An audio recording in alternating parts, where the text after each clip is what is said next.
going to go ahead and let's look at the 3/4 of an inch. Let's see here.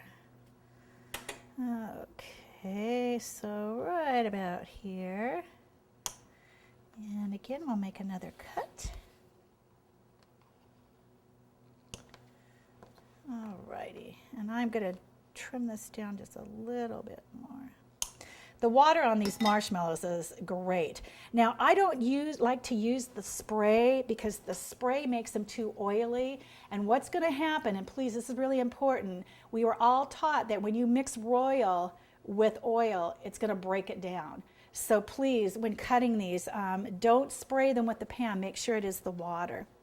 Okay, now his little feet, what we're going to do is we're going to go ahead and attach those. And I might cut these down just a little bit more.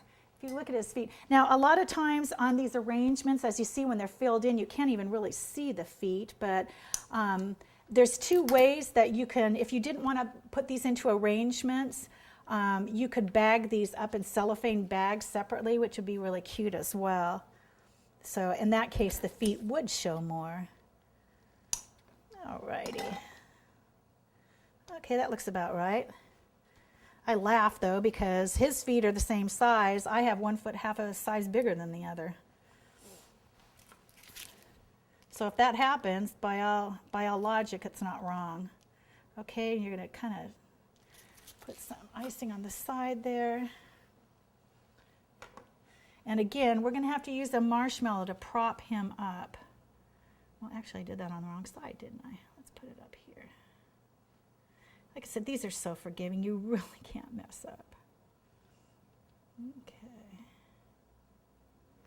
And once again, we'll prop a little marshmallow there. And I'm going to put him out a little bit. See how the boot sticks out? If it's up to flush with the leg, it's going to look like an extension of the pants. So let's move him over a little bit. Okay, and one more time with feeling.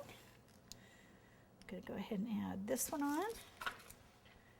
And again, let's kind of move him over, off-center him a little bit and brace him up.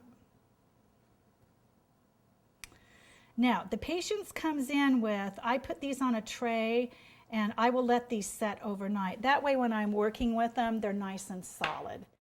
Okay, we are ready to fill these pieces in. And what we're going to do is we've made some royal icing full strength. But what we need to do is we need to thin that down to pour on this. And this is called flow in. And basically all flow in is watered down royal icing. So what I do is I mix the icing up full strength, color it, do any outlining that I might need to do. Now it's not going to need to be done on this, but on the Santa it will. And then I'll thin it down from there. Now what I'm talking about thinning down is I've taken the royal and this is going to be the little green ornament over there.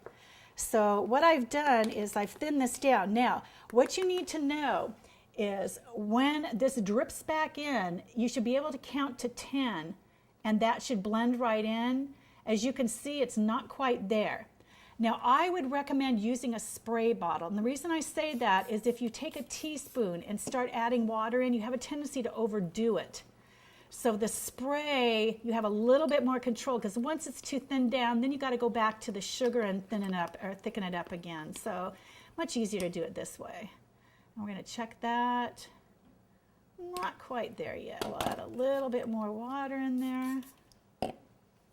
A lot of factors go into this. There is no exact formula. I wish I could give it to you, but there isn't. You just have to, it's a touch and go. Okay, 1, 2, 3, 4, 5, 6, 7, 8, 9, 10. That's it. We're ready to go.